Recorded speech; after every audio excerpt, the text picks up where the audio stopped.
नमस्कार, मैं शालिनी। आप देख रहे हैं STS टाइम्स न्यूज। आओ बढ़ते हैं देश भर और दिन भर की खबरों की ओर। शराब की दुकानों से होने वाली लीकेज रोकें, पार्टी फंड सिस्टम पर सीएम विजय की बड़ी कार्रवाई। तमिलनाडु के मुख्यमंत्री का पदभार संभालने के बाद टीवी के चीफ सी जोसेफ विजय ने शुक्रवार को अपनी पहली कैबिनेट बैठक की। इस दौरान उन्होंने कथित तौर पर तमिलनाडु राज्य विपणन निगम से जुड़ी लीकेज, अनौपचारिक वसूली और पार्टी फंड सिस्टम के खिलाफ सख्त कार्रवाई शुरू की। उन्होंने अधिकारियों को यह सुनिश्चित करने का आदेश दिया कि शराब की बिक्री से होने वाली हर एक पाई राज्य के खजाने में जमा हो। सरकार के सूत्रों ने बताया कि विजय को जानकारी दी गई थी कि TASMAC के कामकाज के जरिए हर महीने लगभग 102 करोड़ रुपए कथित तौर पर अनौपचारिक पार्टी फंड के लिए नाम पर अलग किए जा रहे थे। सरकारी अनुमानों के मुताबिक पिछले 5 सालों में राज्य के खजाने में लगभग 1600 करोड़ रुपए की हेराफेरी की गई हो सकती है।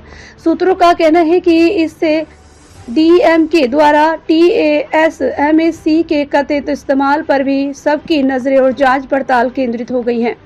खबरों के अनुसार मुख्यमंत्री ने अधिकारियों को निर्देश दिया है कि TASMAC के होलसेल और रिटेल नेटवर्क में लंबे समय से चल रहे अनौपचारिक कैश कलेक्शन सिस्टम को तुरंत बंद करें। इसके लगभग 4048 रजिस्टर आउटलेट हैं।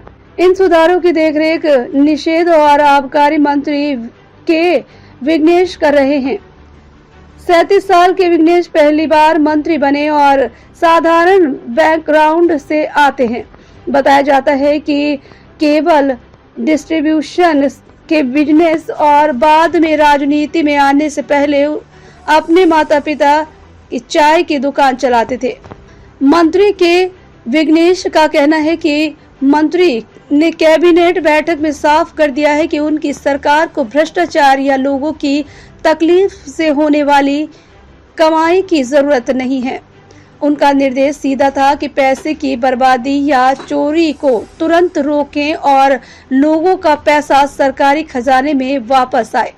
सूत्रों ने बताया है कि शराबबंदी से जुड़े अधिकारियों और डिलीवरी को पहले ही सूचित कर दिया गया है कि सरकार TASMAC के कामकाज से जुड़े सभी अनौपचारिक कलेक्शन सिस्टम को खत्म करने का इरादा रखती है। यह TASMAC के कामकाज में बड़े प्रशासनिक बदलाव की शुरुआत है, जिसमें शराब की खरीद और वेयरहाउस से भेजने से लेकर रिटेल बिक्री, बोतल वापसी और दुकान स्तर पर कलेक्शन तक सब कुछ शामिल है।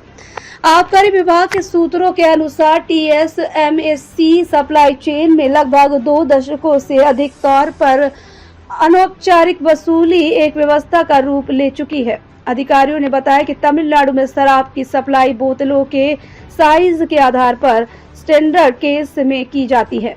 अंदरूनी अनुमानों के अनुसार तमिलनाडु में हर महीने शराब की लगभग 1 करोड़ बोतलें बिकती हैं।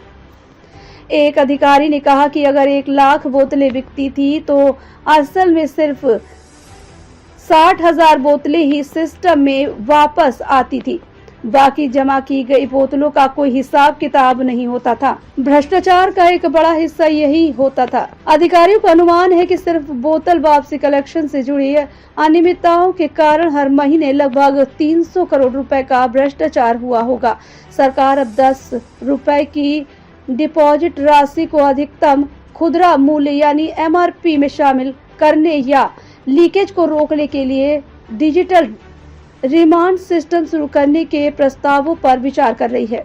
अधिकारियों ने बताया है कि कैबिनेट बैठक के दौरान विजय ने बार बार इस बात पर जोर दिया है कि शराब की बिक्री को केवल राजस्व जुटाने के नजरिए से नहीं देखा जा सकता। अब तक के लिए बस इतना ही। फिर मिलते हैं ऐसी ही बड़ी खबर के साथ। तब तक के लिए नमस्कार और देखते रहिए STS टाइम्स न्यूज। अगर आपको हमारी खबर पसंद आई हो तो लाइक और शेयर जरूर करें। ऐसे ही लेटेस्ट अपडेट पाने के लिए हमारे चैनल को लाइक, फॉलो, सब्सक्राइब करें और बेल आइकन को दबाना ना भूलें। आप हमें इंस्टा, फेसबुक या ट्विटर के माध्यम से देख रहे हैं तो कमेंट करना ना भूलें। धन्यवाद।